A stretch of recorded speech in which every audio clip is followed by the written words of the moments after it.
أعوذ بالله من الشيطان الرجيم. بسم الله الرحمن الرحيم. نحمده ونصلي على رسوله الكريم.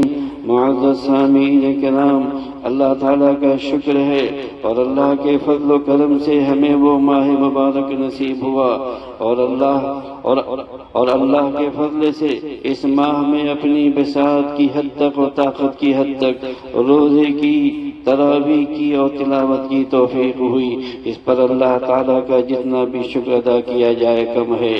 اور آپ نے عیدگاہ والی حدیث تو سنی ہے کہ جب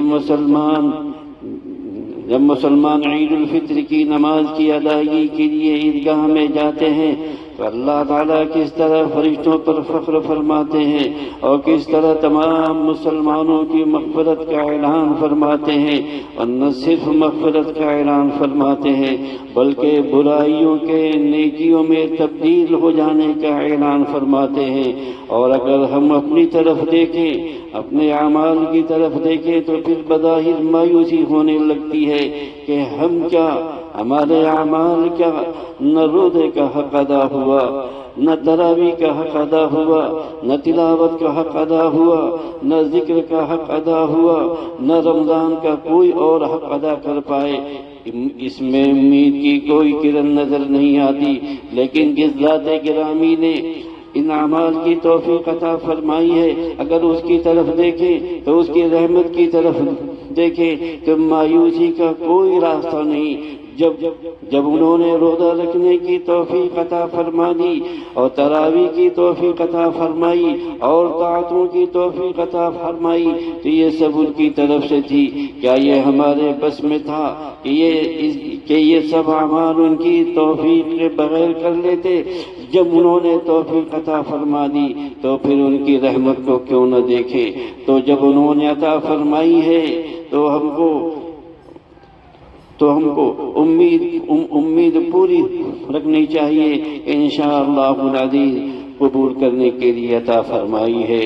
میری طرف بھی کسی کے کرم کا صدقہ ہے، یہ قدم اٹھتے نہیں اٹھائے جاتے ہیں۔ مولانا تھانوی رحمہ اللہ فرمایا کرتے تھے کہ کسی طاعت کی قبولیت کی علامت یہ ہے کہ جب ایک مرتبہ وہ طاعت کر لی گئی پھر دوبارہ اسی طاعت کی توفیق ہو گئی تو سمجھ لو کہ پہلی طاعت قبول ہو گئی، اگر قبول نہ ہوتی تو دوسری طاعت کی توفیق نہ دی جاتی۔ یہ اللہ تعالیٰ کی سنت ہے، جب طاعت کی توفیق عطا فرما دی اگرچہ وہ طاعت ناقص ہی صحیح تو اس کو قبولیت بھی عطا فرمائیں گے۔ ہماری عبادت کیا کامل ہوگی؟ کاملوں کے سردار محمد رسول اللہ صلی اللہ علیہ وسلم جو ساری رات نماز میں کھڑے رہتے تھے، جن کی وجہ سے پاؤں پر ورم آ جاتا، وہ بھی یہ فرماتے ہیں ما عبدناک حق عبادتک ما عرفناک حق معرفتک۔ اے اللہ، ہم آپ کی عبادت کا حق ادا نہ کر سکے، اے اللہ ہم آپ کی معرفت کا حق ادا نہ کر سکے۔ جب وہ فرما رہے ہیں کہ ہم سے عبادت کا حق ادا نہیں ہوا تو مجھ سے اور ہم سے اور آپ سے کیا حق ادا ہوگا؟ لیکن ہم اپنی نااہلی کو دیکھیں یا ان کی رحمت کو دیکھیں، کون سی چیز زیادہ بڑی ہے؟ ظاہر ہے کہ ان کی رحمت کے برابر تو کوئی چیز نہیں ہو سکتی۔ لہذا جب اللہ نے ہمیں عبادت کی توفیق عطا فرمائی تو ہمیں پوری امید رکھنی چاہیے کہ انشاءاللہ وہ طاعت اللہ تعالیٰ کی بارگاہ میں قبول ہے، اور اس طاعت پر جو رحمت کے اور اجر و ثواب کے وعدے ہیں انشاءاللہ اپنی رحمت سے ضرور عطا فرمائیں گے۔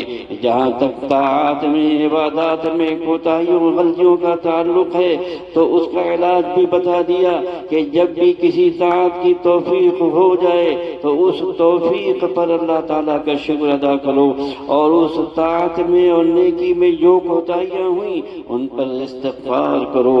رمضان المبارک میں اللہ تعالیٰ نے جن طاعت کو ادا کرنے کی توفیق دی تھی ان پر شکر ادا کرنے کا وقت ہے۔ رمضان المبارک میں اللہ تعالیٰ نے جہاں اور بے شمار انعامات رکھے ہیں وہاں اللہ تعالیٰ نے یہ تراویح کی نماز بھی رکھ دی ہے، جو روزانہ ہمیں پڑھنے کی توفیق عطا فرماتے ہیں۔ یہ تراویح آپ غور فرمائیں، اللہ کا بڑا عجیب و غریب انعام ہے، اس لیے کہ تراویح کے اندر روزانہ 20 رکعتوں میں 40 سجدے زیادہ کرنے کی توفیق ہو رہی ہے۔ اور یہ سجدہ وہ چیز ہے کہ بندے کے لیے اللہ تعالیٰ کے قرب کا اس سے بڑا اونچا مقام کوئی اور نہیں ہے۔ ایک حدیث شریف میں نبی اکرم صلی اللہ علیہ وسلم نے فرمایا کہ بندے اپنے پروردگار سے جتنا قریب سجدے کی حالت میں ہوتا ہے اتنا کسی اور حالت میں نہیں ہوتا، سب سے زیادہ قرب سجدے کی حالت میں حاصل ہوتا ہے۔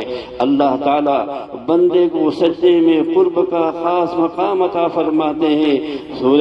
سورہ اقرا کے آخر میں آیت سجدہ ہے جس پر سجدے تلاوت کیا جاتا ہے۔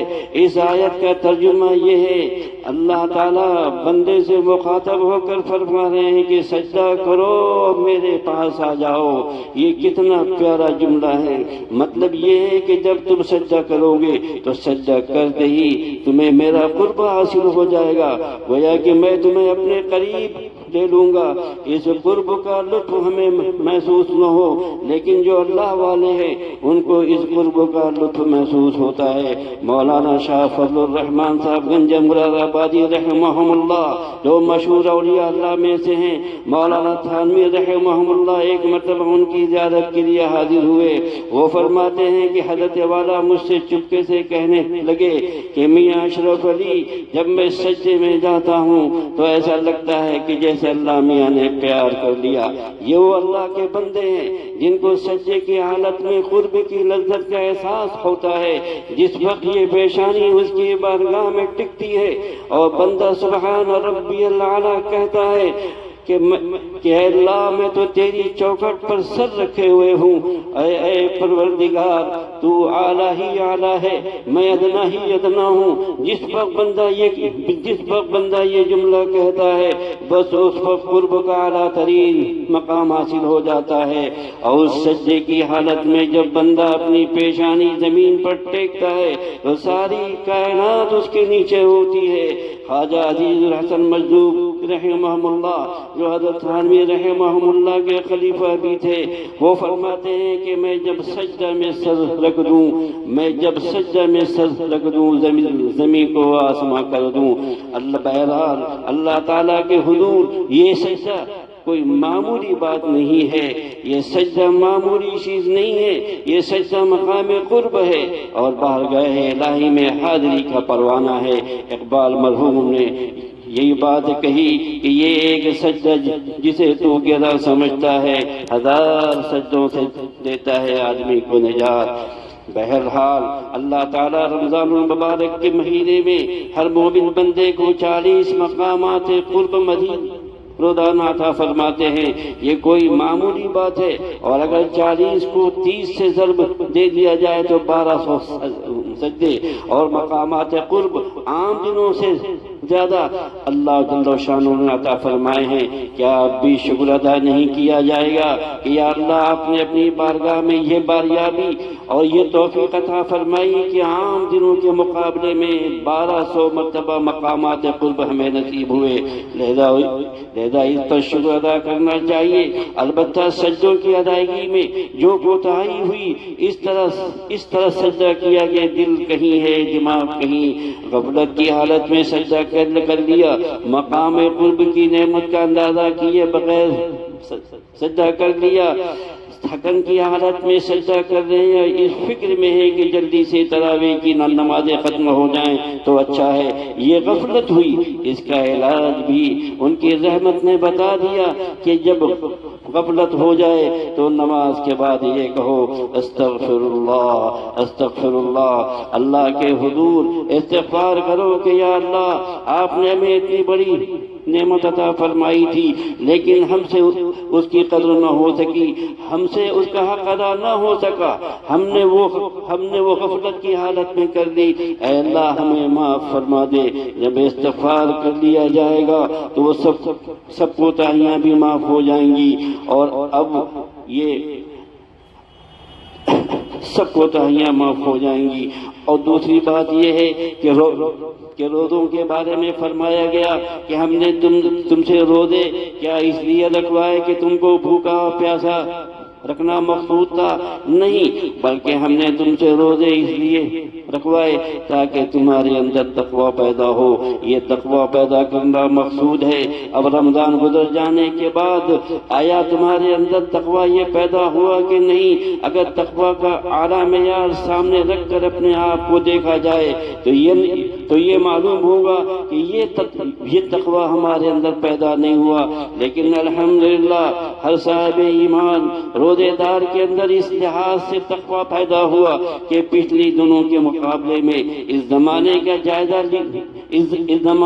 جائزہ لیا جائے تو نظر آئے گا کہ پہلے کے مقابلے میں اللہ تعالیٰ کی طرف دھیان زیادہ ہو چکا ہے، حلال و حرام کی فکر ہے، رمضان کے مہینے میں پہلے سے زیادہ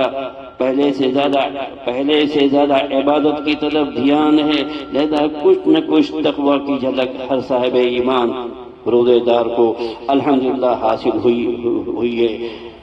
ٹھیک ہے، جتنی نفلی عبادات رمضان المبارک میں کرتے تھے اتنی نہ صحیح اب تراویح نہیں ہوگی۔ رمضان المبارک میں جتنی قرآن کریم تلاوت کرتے تھے اب اتنی نہیں کی جا سکے گی، لیکن ان معمولات میں اس بات کا اہتمام، لیکن رمضان المبارک کے بعد زندگی کے عام معمولات شروع ہو گئے ہیں۔